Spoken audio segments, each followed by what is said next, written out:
से आपके सामने उपस्थित हूँ। पीजी क्लासेस में आपका बहुत बहुत स्वागत है। चलिए स्टार्ट करते हैं आगे के क्वेश्चंस। लास्ट में मैंने आपको 5वां क्वेश्चन करवाया था। आज हम करेंगे क्वेश्चन नंबर 6, 7, 8 और 9। कौन से अध्याय के? 21A के। आरबी त्रिपाठी है, मैथ्स MP बोर्ड के हिंदी मीडियम के बच्चों के लिए खासकर ये वीडियो बना रहा हूँ मैं, ठीक है ना। तो शुरुआत करते हैं। इसमें क्वेश्चन नंबर 6 जो है वो उसको हम हल कर रहे हैं। उसमें क्या क्या है? 2 सिक्के उछाले जा रहे हैं, तो 2 सिक्कों को उछालने पर प्रतिदर समष्टि कितनी होते हैं? कुल sample space, total sample space होते हैं आपके। ये दोनों 2 सिक्के हैं, पहले पर हेड दूसरे पर भी हेड, पहले पर हेड दूसरे पर टेल, पहले पर टेल दूसरे पर हेड, पहले पर टेल दूसरे पर टेल।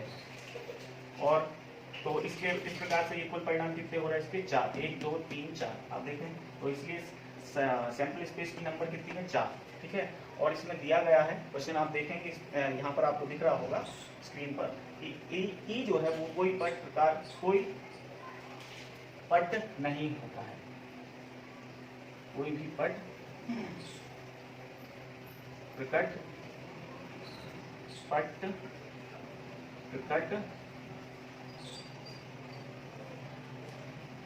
नहीं होता है, ठीक है।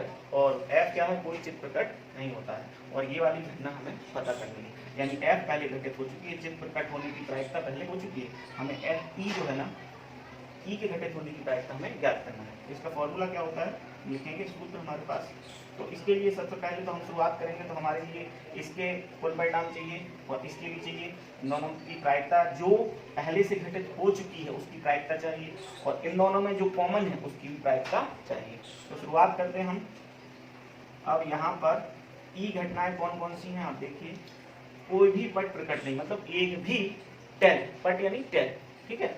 तो पट यानी कि एक भी टेल, देखिए इसमें भी टेल है, दोनों ही टेल है, इसमें एक है, इसमें भी एक है, इसमें कोई टेल नहीं है, यानी कोई भी पट नहीं है। तो ये आपका हो जाएगा इसके अनुसार। इसकी संख्या कितनी है? इसकी संख्या है 1।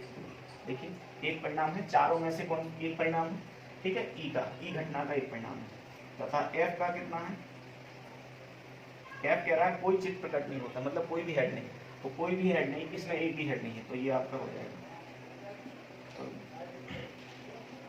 NF। ये भी आपका कितना हो गया? 1। इसकी प्रायिकता की भी जरूरत पड़ेगी फॉर्मूले में, तो इसकी हमने कॉमा लगाते हुए यही प्रायिकता लिख दी, PF। अनुकूल परिणाम कितने हैं? ये 1। कुल परिणाम कितने हैं? कुल परिणाम कितने हैं? 4। ये भी 1 4, ठीक है ना। अब हम शुरुआत ये इसके बाद जो है, इसके बाद अब हम निकालेंगे इन दोनों में कॉमन क्या है। इन दोनों में कॉमन क्या है तो देखते हैं। यहाँ E और F में कॉमन घटना, इन दोनों में कोई कॉमन दिख रहा है? नहीं, कोई भी कॉमन नहीं है। हम क्या लिख देंगे? जब कॉमन नहीं होता तो कॉमन समुच्चय, यानी कि कोई भी आपका कॉमन नहीं पाया जाता तो एलिमेंट एक भी नहीं है, यानी कि कोई भी उपसमुच्चय इसका नहीं बनता, कोई भी घटना इसकी नहीं बन रही। तो इसकी जो है ना, इसको हम फाई से बताते हैं। फाई से बताते हैं। ये जो समुच्चय है इसमें एक भी अवयव ना होना, यानी कि फाई से प्रदर्शित करना। इसको रिक्त समुच्चय यानी कि एम्प्टी सेट भी बोलते हैं, ठीक है। इसकी संख्या कितनी है? इसकी संख्या, इसमें एक भी अवयव नहीं है, यानी कि 0 है। तो इसकी प्रायिकता कितनी हो जाएगी? इसकी प्रायिकता कॉमा लगा के यही लिख लीजिए, P इंटरसेक्शन F। ये आप किया जाएगी कितनी? 0/4, यानी कि 0। चलिए ये आपकी आ गई कितनी? 0 प्रायिकता। अब हमें चाहिए क्या? ई की प्रायिकता जबकि F घटित हो चुकी है, तो सूत्र है हमारे पास क्या? P स्ट्रोक F, यानी कि F घटित हो चुकी है, ई के प्रायिकता हमें ज्ञात करनी है। तो ये P इंटरसेक्शन F अपॉन में PF, ठीक है। तो इसकी प्रायिकता कितनी है? देखिए 0। और PF की कितनी है? 1/4। तो 1/4 रख दो आप, 1/4 भी रखोगे। 1/4 से 0 में डिवाइड करेंगे कितना आ जाएगा? 0। आपका आंसर नंबर 4 हो गया, ठीक है। अगर आपको समझ में नहीं आता तो आप पॉज करके समझ सकते हैं, दोबारा रिवर्स करके लीजिए।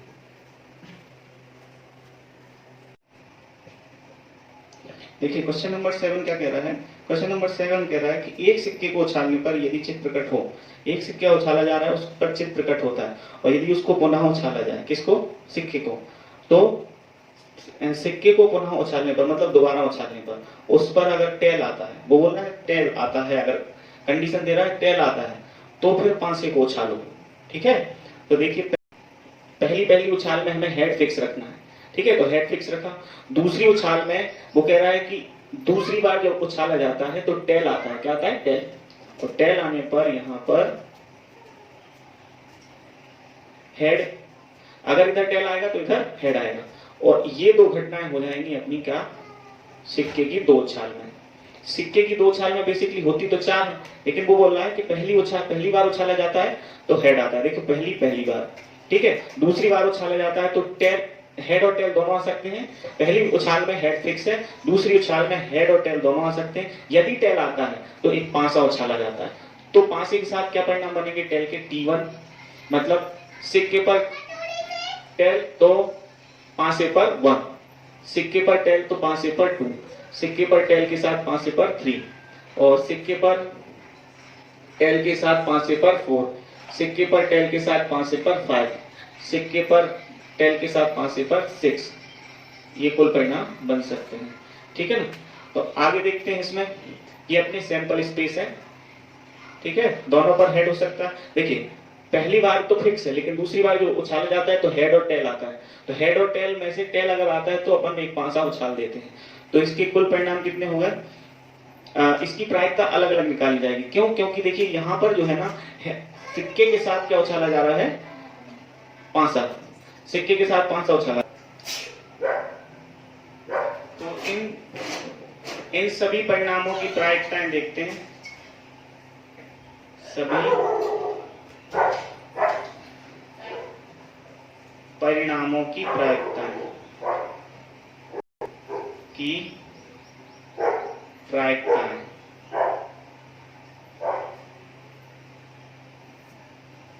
देखिए दो सिक्के उछाले जाते हैं तो इसकी क्या हो जाएगी? एक है ये परिणाम, लेकिन कुल परिणाम कितने हो सकते हैं दो सिक्कों की? 4।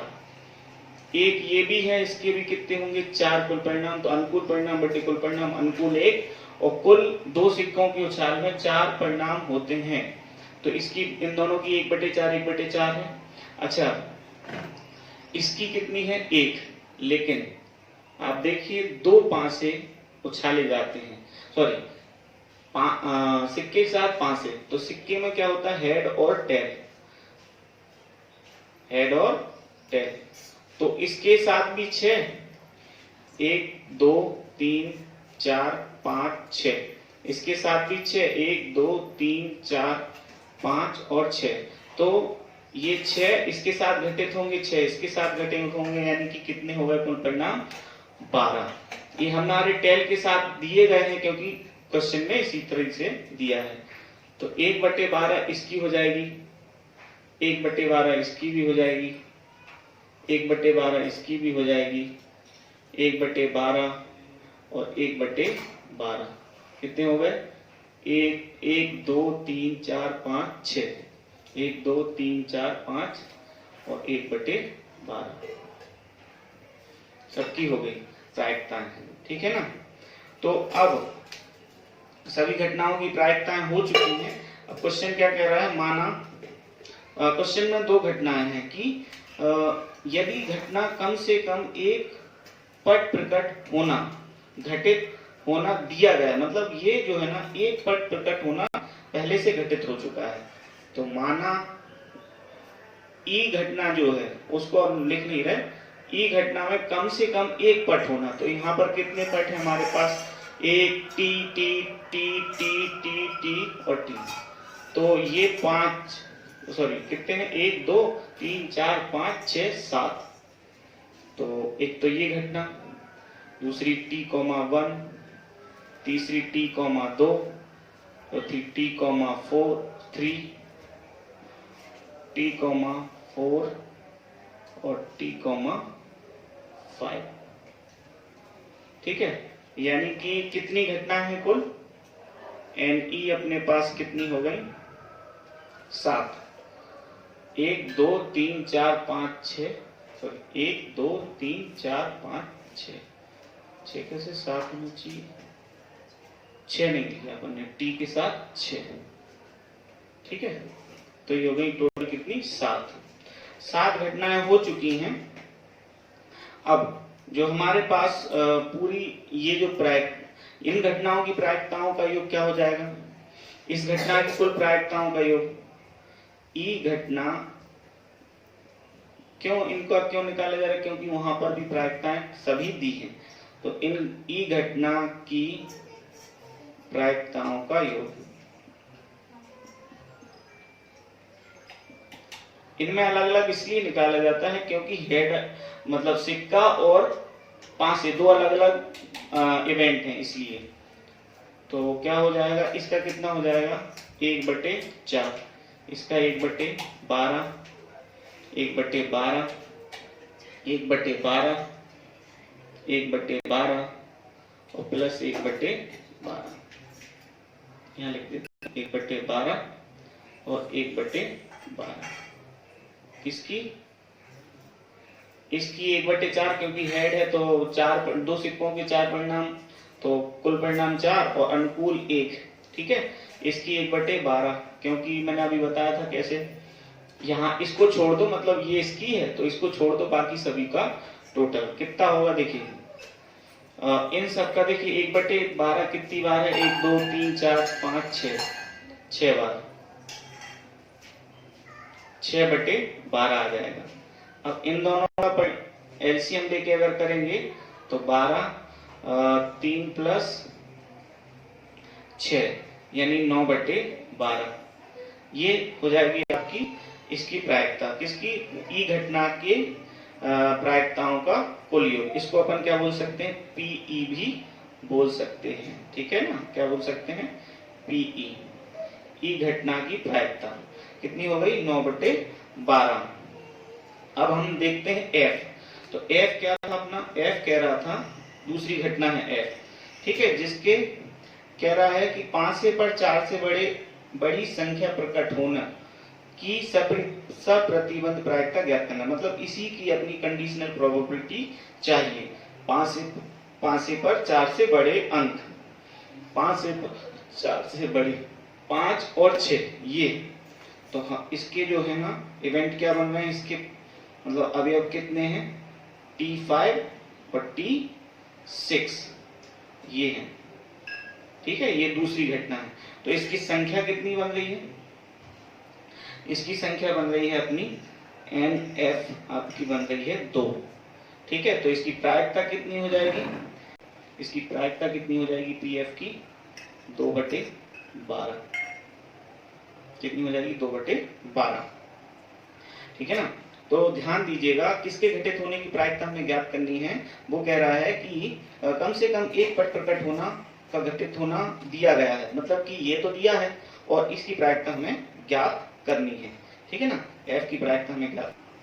देखिए यहाँ पर जो दूसरी घटना है उसकी बोल रहा है कि 4 से बड़े, तो 4 से बड़े T5 और T6 बनेंगे आपके, ये आपके क्या हो जाएंगे एफ के कुल परिणाम। ठीक है ना, तो अब इनमें दोनों में कॉमन देखना है हमें, दोनों में कॉमन कौन कौन से दोनों में कॉमन देखना है। एक तो ई घटना में, तो ई इंटरसेक्शन एफ, यानी इन दोनों में कॉमन क्या है, इन दोनों में कॉमन है आपका ई, ये दोनों ही कॉमन रहेंगे, ये इसमें भी है और ई में भी है, क्योंकि ई क्या कह रहा था, ई में क्या थे आपके TH और HT, और इस तरीके से T1 T2 T3 T4 T5, तो ई में भी T5 है T6 है, इस ई में भी था और एफ में, तो दोनों में कॉमन क्या हो गया T5 और T6, दोनों में कॉमन हो गया। तो इसकी संख्या कितनी हो गई, इसकी संख्या कितनी होगी, number of E intersection F R 2। ठीक है, देन प्रायिकता कितनी हो जाएगी इसकी, इसीलिए प्रोबेबिलिटी ई इंटरसेक्शन एफ ये लगती है फॉर्मूले में, तो इसकी हो जाएगी 2 और टोटल 12।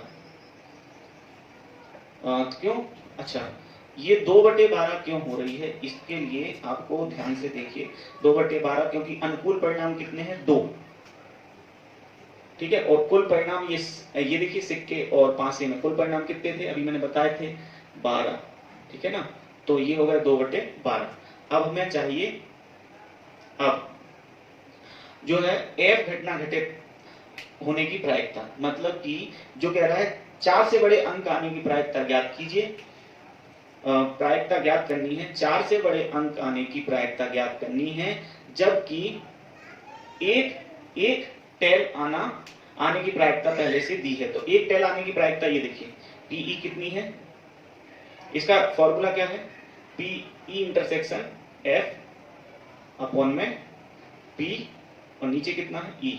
ठीक है, तो हमें देखिए एफ यानी कि 4 से बड़े अंक आने की प्रायिकता हमें ज्ञात करनी है, जबकि ई के घटित होने की प्रायिकता हमें पहले से पता है, ई पहले से घटित हो चुकी, उसकी प्रायिकता की जरूरत पड़ेगी।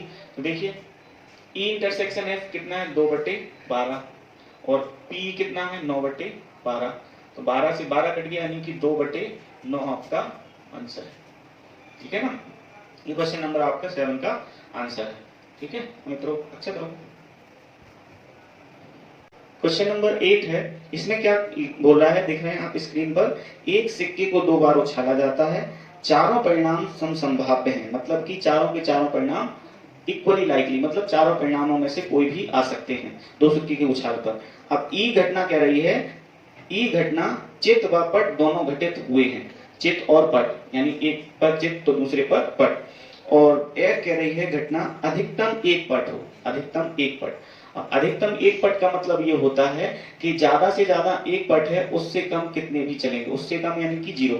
जैसे कि अपनी रिक्वायरमेंट, जैसे अपने पापा से बोला भैया पापा जी 50 रुपए दे दो, तो पापा जी बोले कि बेटा 50 रुपए नहीं है, 20 रुपए अधिक से अधिक मेरी जेब में है, इससे ज्यादा नहीं है, 20 अधिक से अधिक 20 रुपए हैं, उससे कम कितने भी ले ले, यानी कि बिल्कुल 0 ले ले या 1 ले ले 2 ले ले, 20 अधिकतम है, उससे नीचे चलेंगे, उसके ऊपर नहीं चलेंगे। अधिकतम का मतलब होता है या तो वही या उससे नीचे या 0, और न्यूनतम का मतलब होता है जो न्यूनतम बोल रहा है वो वहां तक की या उससे बड़ी कितनी भी। अधिकतम का मतलब ऊपर वाली सबसे हाईएस्ट या उससे नीचे सभी, और न्यूनतम का मतलब सबसे नीचे वाली उससे बाकी उससे बड़ी सभी। ठीक है, तो अभी अपन यहां पर देखते हैं, 2 सिक्कों के उछालने पर, 2 सिक्कों की उछाल पर प्रतिदर्श समष्टि क्या होगी अपनी, प्रतिदर्श समष्टि यानी कि सैंपल स्पेस कितने बनेंगे आपके, हेड हेड, दोनों पर हेड आ सकता है, पहले पर हेड दूसरे पर टेल, या दोनों पर टेल, या पहले पर टेल दूसरे पर हेड, ये आपके परिणाम बनेंगे। ठीक है, तो इसकी संख्या कितनी हो गई, NS हो गया अपना कितना 4।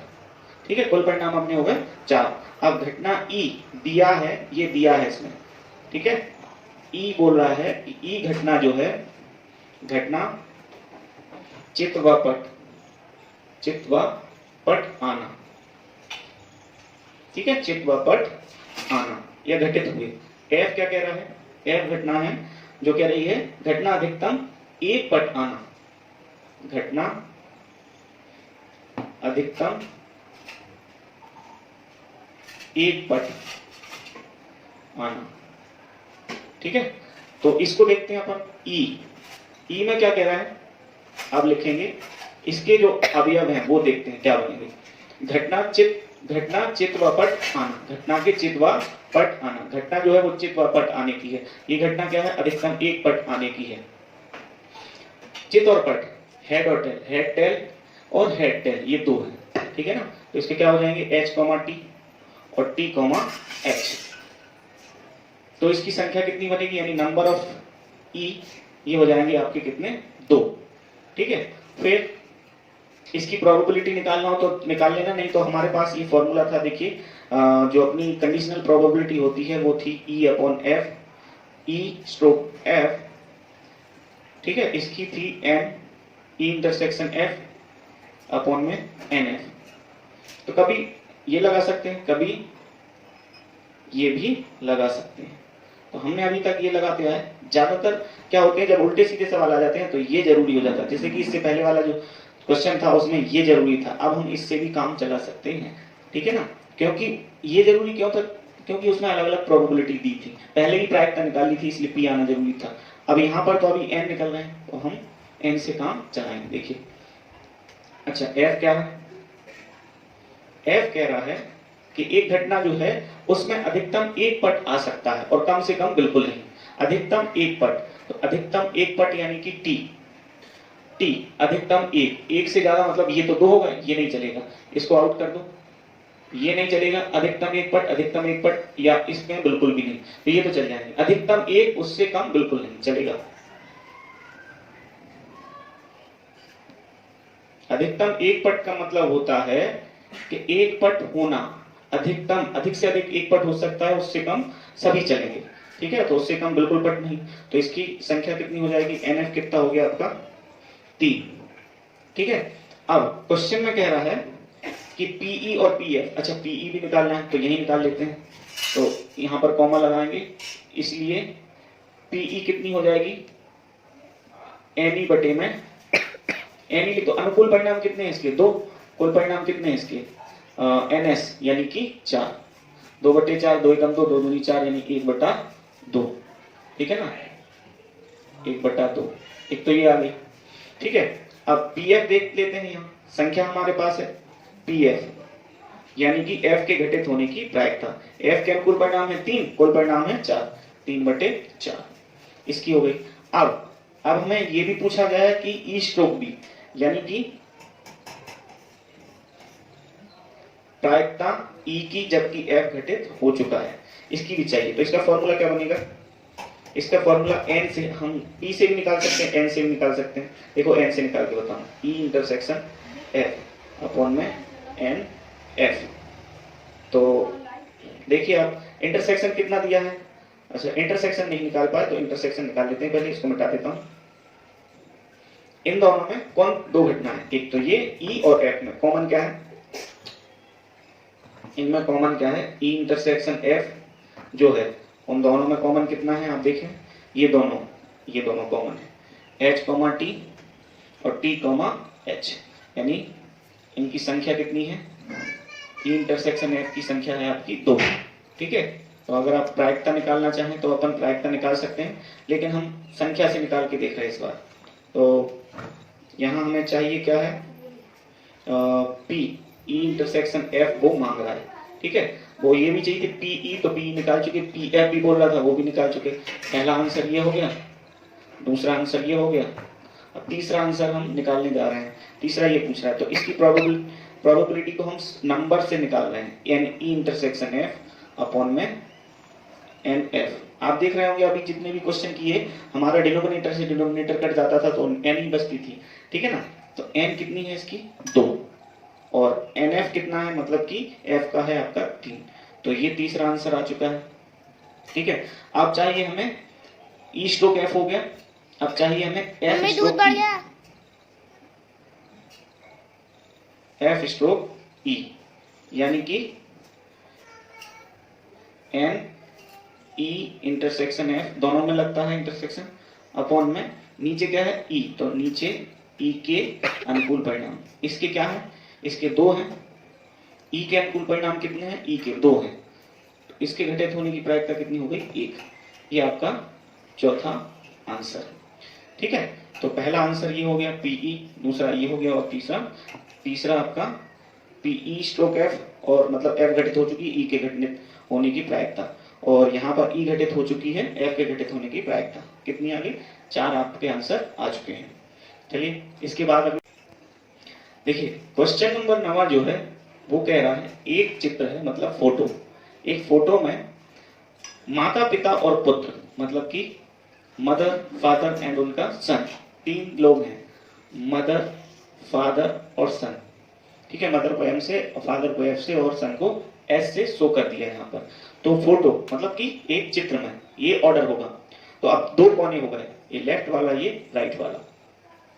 अब क्वेश्चन क्या कह रहा है कि पहली घटना जो बोल रही है वो कह रहा है पुत्र एक कोने पर खड़ा है, तो अभी तो खड़ा है एक कोने पर, और दूसरी घटना कह रही है पिता मध्य में खड़ा है, तो पिता यहाँ मध्य में खड़ा है, मदर यहाँ पर खड़ी है, तो इनके खड़े होने की कितने को टोटल जो है ना इवेंट आ सकते हैं, तो मतलब कि सैंपल स्पेस क्या हो सकते हैं, ठीक है।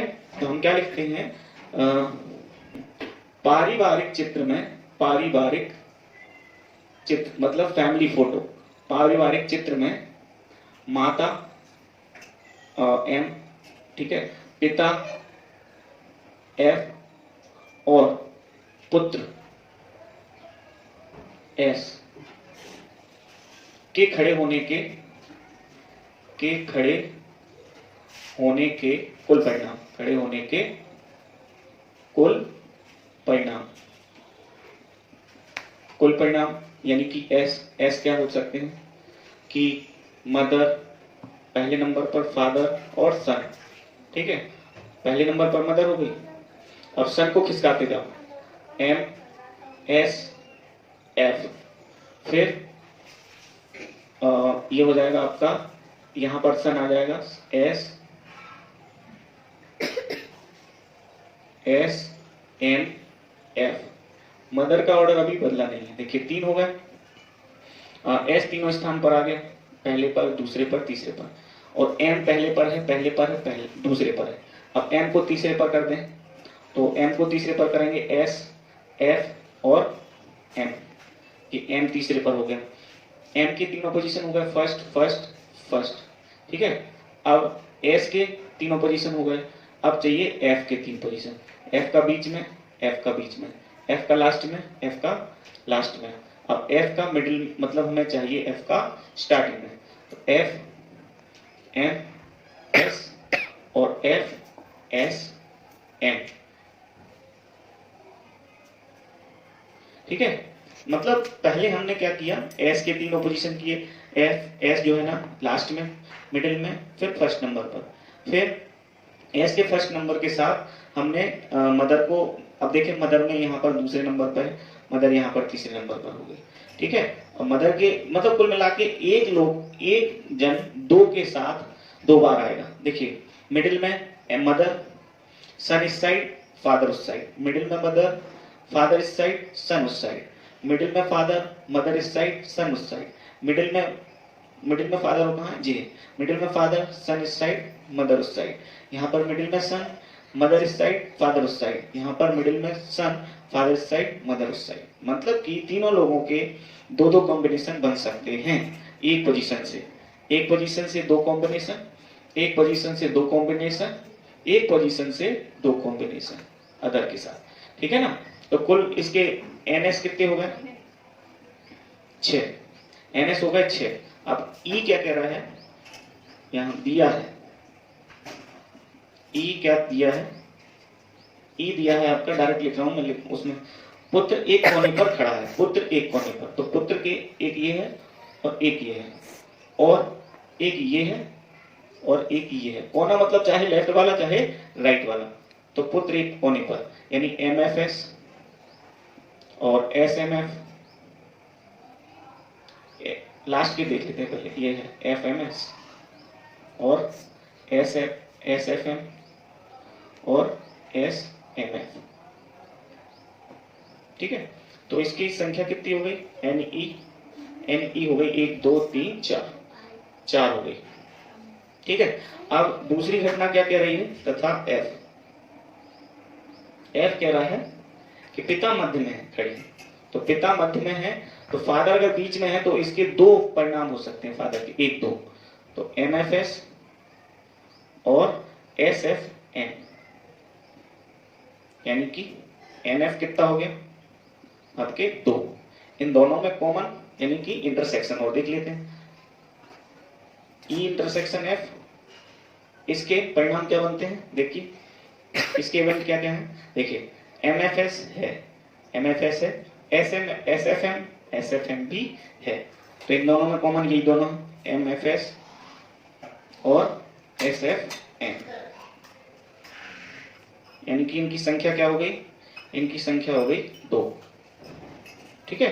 तो हमें पता क्या करना है, हमें पता करना है अतः प्रायिकता P E इंटरसेक्शन F, यानी E stroke F, E stroke F का मतलब है F घटित हो चुकी है, E के घटित होने की प्रायिकता, तो इसकी क्या हो जाएगी P E intersection F, sorry N से निकालेंगे क्योंकि हमने ऊपर P तो निकाली ही नहीं है, N E intersection F upon में नीचे NF, क्यों नीचे, क्योंकि इसके तो घटित होने की प्रायिकता दी है या पहले घटित हो चुका है, तो इंटरसेक्शन का नंबर कितना है 2, ठीक है, और NF कितना है, NF है आपका 2, तो 2 से 2 कैंसिल आउट हो गया, तो इसकी प्रायिकता कितनी हो गई? 1। ठीक है ना, तो ये आपका आंसर आ गया 1। ठीक है, तो ये क्वेश्चन नंबर हो गया 9।